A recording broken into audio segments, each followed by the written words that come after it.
Nos anos 90, até o ano 2000, algumas igrejas tinham alguns pastores que incentivavam as pessoas a desfazerem obras, né, de outras religiões, né, mexer com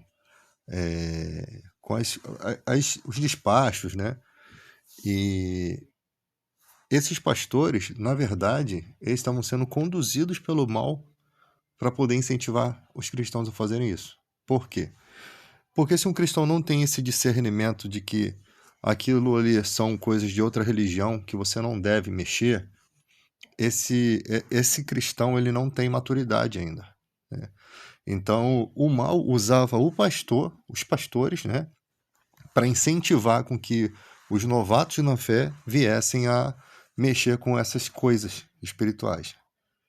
E aí é que está o problema, porque a pessoa, quando ela começa na igreja, ela não tem nenhum discernimento espiritual. Tudo para ela é novidade e a maior parte das interpretações que ela faz sobre o que ela aprende na igreja são interpretações errôneas, né, das escrituras. E até nisso o mal ele tinha um espaço, né, na mentalidade daquele pastor, e esses pastores que também estão sendo usados pelo mal porque eles não têm esse discernimento, até porque muitos deles nem foram chamados para o pastorado. Eles estão ali por outros interesses, eles viram uma oportunidade de vida, de negócio, né, nas igrejas. E por isso Deus oculta o entendimento desses pastores, né, porque eles não são verdadeiros pastores. Então, esse tipo de situação deve ter trazido muitos prejuízos espirituais. Tinha uma época em que, nessa época, nos anos 90 até os 2000 e pouco, muitos pastores mandavam cristãos jogarem os medicamentos fora. Falavam que você não poderia falar que está doente, porque isso seria falta de fé, você não poderia declarar maldição sobre a sua vida. E aí, cara, isso era uma dor de cabeça, porque a gente que estudava um pouquinho mais a Bíblia ficava confrontando com os colegas, né, depois do culto, sobre aquilo que foi pregado no culto. E era uma confusão tremenda. O pastor passava com aquela cara feia dele, né? Porque quando eu questionava os amigos, né? Alguns amigos meus questionavam também a forma de entendimento, e ficava aquela disputa. Então essa galera ia até o pastor em busca de resposta, e o pastor ficava com aquela cara, né, de tacho. Por quê? Porque eram tipo ovelhas negras atrapalhando o culto, atrapalhando a lógica que ele tinha na mente dele, né? E ocorreu um lance de um dos amigos, né, ser um pastor auxiliar, que até fez uma viagem com a gente, muito gente boa. Ele teve um problema sério, ele até chegou a falecer muito jovem, né, com 29 anos. E ele teve um problema sério, eu acho que foi um aneurisma cerebral. Eu fiquei um bom tempo sem ir nessa igreja, e quando eu vi esse rapaz que teve esse aneurisma, ele tinha passado por uma cirurgia recentemente, e ele falou comigo, só que eu não o reconheci, de tal forma que estava ele diferente, né? Aí um colega falou, pô, o pastor falou com você, mas você não respondeu, tal. Eu acho que ele se sentiu até triste, porque ele percebeu, né, que eu não o conhecia, não o reconheci, né? Por conta da aparência que ele estava, eu não reconheci mesmo. Realmente ele estava muito diferente. E depois que eu fui entender que era ele, porque a gente também não tinha uma amizade, a gente só se conheceu numa viagem. Então, uma viagem até São Paulo, todos fomos numa viagem, e ali a gente não se conhecia bem. A gente teve uma conversa na viagem e tal, contamos umas histórias, rimos. Então não era aquela pessoa que você está constantemente. E ali, rapaz, ficava uma situação difícil, porque o pastor principal dessa igreja falava que doença ou era pecado ou era coisa do diabo. E ali você tinha um outro pastor que era auxiliar, que estava doente, que estava com um problema sério, tinha passado por uma cirurgia, e fica muito estranho a mensagem. Haviam outras mensagens boas desse pastor, né? Haviam muitos bons ensinamentos, Mas quando chegava nessas partes assim, em partes financeiras também, era uma coisa terrível, terrível, porque causava uma certa confusão. O que me leva a acreditar que o próprio pastor não entendia bem o que falava, que ele tinha até um chamado, né? A gente percebia que era diferente de algumas igrejas onde a pessoa não tem chamado nenhum. Esse, pelo menos, realmente tinha um chamado, mas que ele tinha certas dúvidas, né? E da década de 90 para cá foram muitas coisas colocadas como se fossem lógica, né? Tinha livrinhos falando sobre dízimo. E ali as pessoas acreditavam mesmo que dízimo era uma obrigação, né? Que quem não desse estava roubando a Deus. E muitas pessoas pautou a sua fé dentro disso. Então, teve muita coisa boa que a gente aprendeu, mas teve muitas, muitas e muitas mentiras juntas. Mas o Brasil dos anos 90 para hoje avançou muito, a ponto que hoje a coisa ela ultrapassou o cálice, né? Hoje se tem muito entendimento e pouca espiritualidade. Antigamente tinha um pouco mais de espiritualidade e menos entendimento. É uma coisa muito desequilibrada, né? A gente percebe que é uma coisa muito desequilibrada. Você tem gente com muito conhecimento e que nega questões espirituais que chega a ser um absurdo de negarem. Pessoa que já não acredita que existe a existência de demônios, não acredita. Tem gente que não acredita na eternidade, tem gente que não acredita no castigo final, que é o lago de fogo e enxofre, né? Tem uma série de coisas que você vê assim, como é que uma pessoa pode ser tão inteligente numa coisa e ser tão estúpida em outra? E isso é uma imaturidade, alguma parte do doutrinamento dessa pessoa, ela absorveu algum conhecimento errado e ela tomou aquilo como verdade. E para você tirar isso, tem que ser muito confronto bíblico, muito estudo, colocar a pessoa contra a parede, pegar o texto do hebraico, provar que é assim, porque realmente chega a um nível que para você comprovar aquilo, mudar aquele pensamento, chega a ser difícil. Porque uma coisa é você não acreditar em uma coisa que não vai mudar em nada a sua fé, mas outra coisa é você não acreditar em questões espirituais que estão bem expressas na Bíblia e você inventar brechas, né, colocações que não tem nada a ver ali. Porque no mundo que nós vivemos sim num mundo totalmente com questões espirituais envolvidas, com demônios, nos principados e potestades envolvidos, e Jesus veio revelar isso. Em todo o Novo Testamento você vê revelações de Jesus, diálogos de Jesus com o espírito imundo, situações em que os judeus não sabiam lidar, existiam exorcistas ambulantes na época de Jesus. Jesus falou: se me chamam de Beelzebul, né? Como se eu fizesse essas coisas por Beelzebul, por que então que os filhos de vocês, né, a geração de vocês, está expulsando demônio? Se eu estou fazendo essas coisas por Beelzebul, que era a crença dos judeus sobre quem seria o maioral dos demônios. Eles não tinham entendimento, eles tinham pouco entendimento sobre as questões espirituais, né?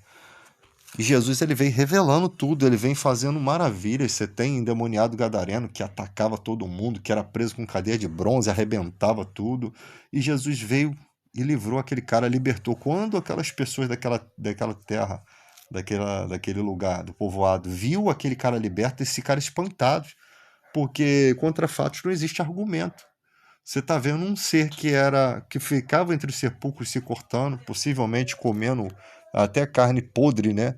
E atacando as pessoas, e deviam juntar quantas pessoas para prender esse cara? E ali você viu um cara totalmente diferente, conversando, sabe? São coisas. Então Jesus está falando de questões espirituais ali, né? Você tem lá em Lucas 13:10 uma mulher corcunda há 18 anos por conta de um espírito de enfermidade. No verso 16, Jesus fala: não convia soltar dessa prisão essa filha de Abraão a quem Satanás há 18 anos mantinha presa. Você vê crianças endemoniadas, sendo jogadas na água e no fogo, o mal tentando matar aquela criança. Você vê uma série de libertações. Todo o Novo Testamento é pautado nisso. Porque como Jesus é um sumo sacerdote da ordem de Melquisedeque, e essa nova aliança é no sangue de Jesus, ele veio baseado em melhores promessas, né? Então você tem o nome de Jesus, autoridade, você tem o Espírito Santo, que é uma forma de proteção, né? Que ora pelas suas fraquezas, tanto físicas, emocionais, espirituais, psicológicas. Ele faz todo o trabalho de um sacerdote, né? Ele faz um trabalho de intercessão pela nossa vida, porque nós não sabemos orar como convém. Ele faz o papel de fazer essas orações a fim de que a gente se arrependa dos nossos caminhos. Ele faz uma coisa que o ser humano não consegue fazer. Então, a Bíblia ela é toda cheia desses valores espirituais que, quando você fica aí como cristão achando que você tem que obrigar as pessoas para ir para a igreja, não, cara. Quem tem que achar que é bom para a vida delas são eles. Se eles não querem, não vão receber esses valores espirituais. Jesus não está implorando para as pessoas virem para a igreja. Isso que os cristãos precisam entender. Vocês não têm que ficar desesperados. Por quê? Porque vinde a mim os cansados e oprimidos, eu vos aliviarei. Todo mundo que não tem Jesus está cansado e oprimido desse mundo. O mal, ele oprime as pessoas. Quando ela se sentir realmente vazia, no fundo do poço, elas vão ter que buscar alguma esperança. O problema é, aí você chega todo desesperançoso e entra numa igreja e você ouve o pastor falando, quem pode dar 1.000? Quem pode dar 10.000? Imagina você na pior fase da sua vida, do desespero, você senta numa igreja, porque você vai procurar uma igreja bonita, com ar-condicionado confortável. Só que tu não sabe o que está rolando ali dentro. Às vezes a palavra está dentro de uma igreja que tem um banco de madeira, né? Que não, às vezes também não precisa ser tão esculachado assim, porque nós estamos no século XXI. Às vezes a palavra está numa igreja bonita, às vezes está numa igreja mais ou menos. Mas às vezes a pessoa vai buscar um castelo, aquela igreja melhor, porque o ser humano tem dessas coisas. E ali ele só encontra mentira. Ele só encontra. Às vezes dá sorte de encontrar um irmão de Deus que está ali naquela igreja também meio perdido, mas que realmente pelo menos tem uma palavra de consolo, uma palavra de fé, que pode até ajudar uma oração forte, né, de pessoas que realmente temem a Deus. E mesmo assim, às vezes a pessoa não tem conhecimento, mas tem temor. E aí Deus usa aquela pessoa.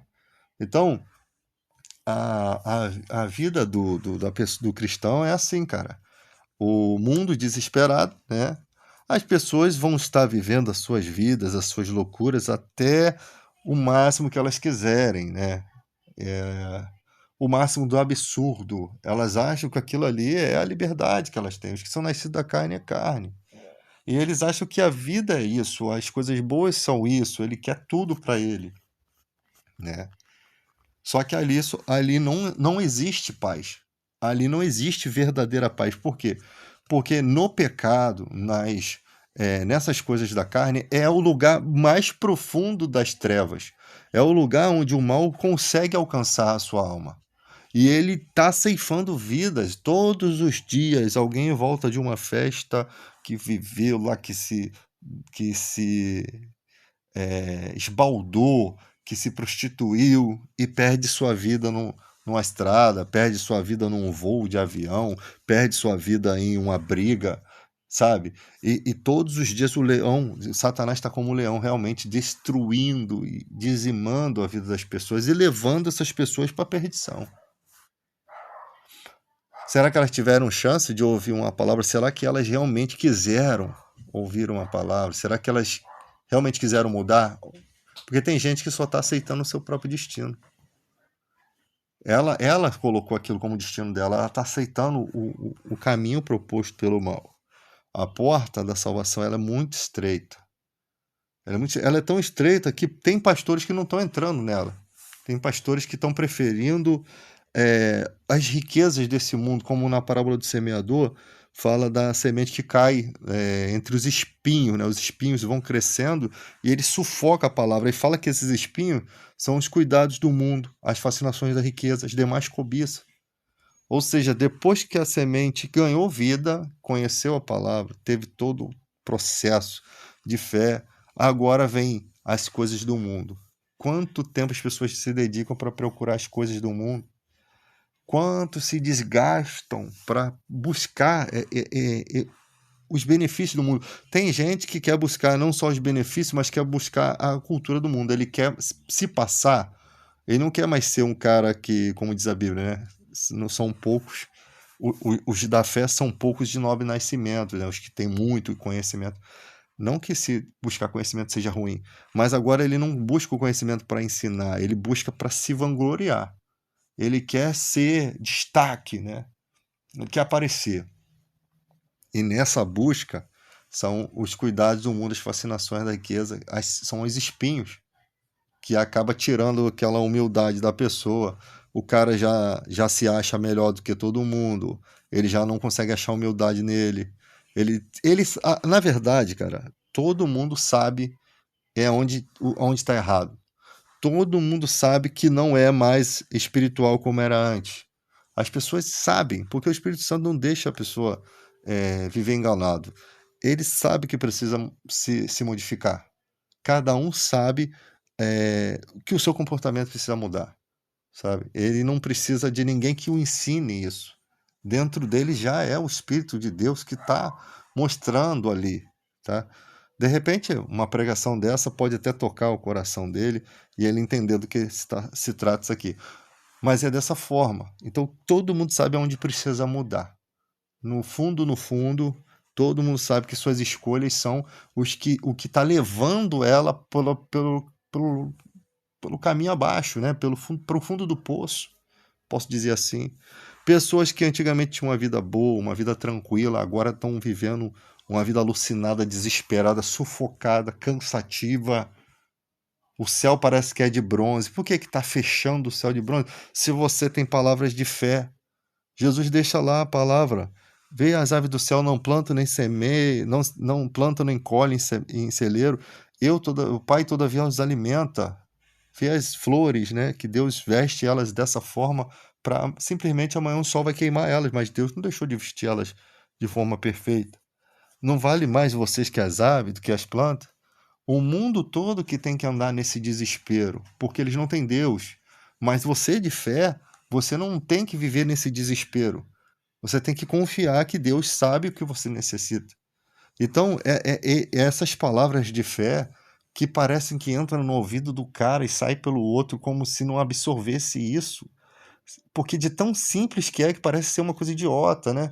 A fé é uma coisa tão simples. Jesus fala assim: se você tiver fé com uma pequena, com um grão de mostarda, você disse para essa montanha, se lance no mar, ela se lança. Se não duvidar, ela vai acontecer. Acreditar no seu coração. Ele usou metáforas para mostrar que simples ato de fé, que não é um sacrifício nenhum. É só você aprender a acreditar que aquela simples palavra ela tem um poder que não depende do tamanho da fé. Depende se você crê ou não. Se você consegue acreditar naquilo ou não. E também entender que nem tudo que você acha que você vai pedir a Deus, Deus vai te dar. Ali estavam falando de coisas necessárias para a vida. Comida, bebida, roupa. Porque são coisas que, se você não tiver, você não consegue sustentar sua família, dar uma vida melhor para seus filhos, dar uma condição, né, para que eles possam amadurecer, serem adultos e estudarem, correr atrás, né? Então, em alguns países você não tem esse tipo de coisa. Será que a fé pode ser usada lá também? Sim. Em qualquer lugar, a água brota do deserto. Só que tem lugares que o processo é maior, né? Como lá na oração de Daniel, que o anjo fala: Daniel, é um homem muito valoroso, né? Tu é uma pessoa muito valiosa. Por isso o anjo foi lá e falou para ele que desde o primeiro dia que ele orou, Deus ouviu. E o anjo foi lá consolar ele, para que ele não tivesse nenhuma dúvida, para que ele não ficasse assim, que ele não merecia dúvida, porque ele era um homem de fé. Então o anjo foi lá dar satisfação ao cara, porque ali havia um principado, ou seja, ainda deu uma revelação de por que essa revelação aconteceu, essa petição aconteceu, essa revelação aconteceu, para que a gente hoje tivesse essa ciência. O Daniel, além de receber a resposta da oração, né, que Deus já ouviu e vai atender, ele aprendeu e nos transmitiu que havia um processo no mundo espiritual que precisava de uma batalha ali para que as coisas funcionassem. E essa batalha não estava dependendo da oração de Daniel, porque o que dependia de Daniel ele fez. Ele orou e creu, era simples, né?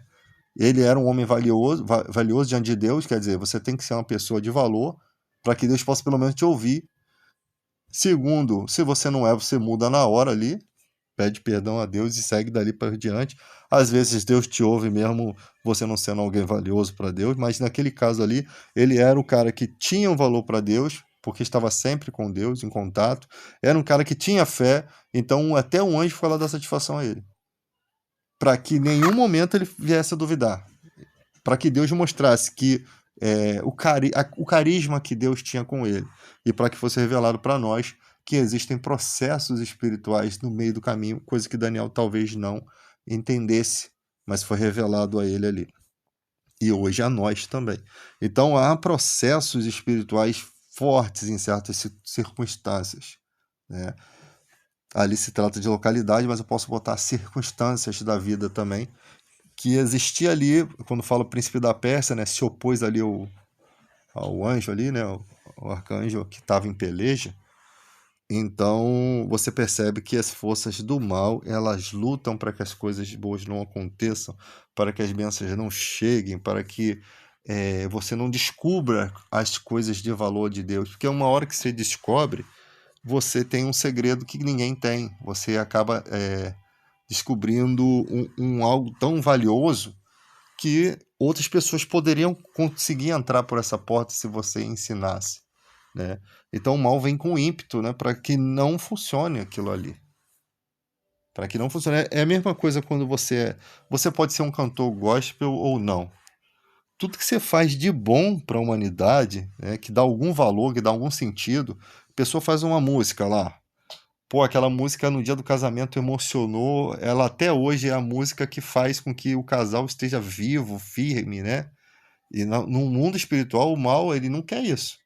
Ele quer a destruição da família, ele quer aquela família, aquele casal em adultério, ele tem planos de morte ali para aquelas vidas que estão felizes, num mundo que já é no maligno.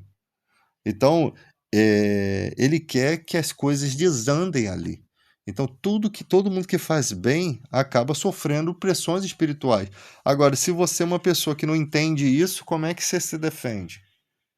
Você não consegue se defender. Você vê inúmeros cantores aí afundados na droga, afundados na prostituição. Eles não têm defesa nenhuma espiritual.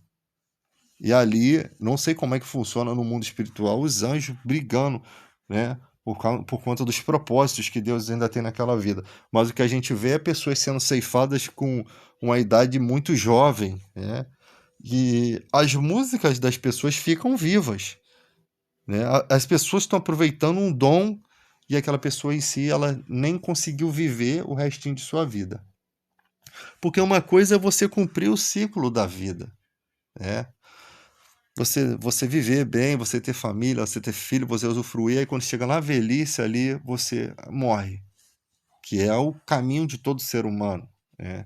Se nenhuma bala perdida te encontrar no meio do caminho, ou não cair nenhuma rede elétrica em cima de você, ou nenhum ônibus te atropelar, esse é o caminho, né? Porque tem as coisas, as tragédias que acabam acontecendo.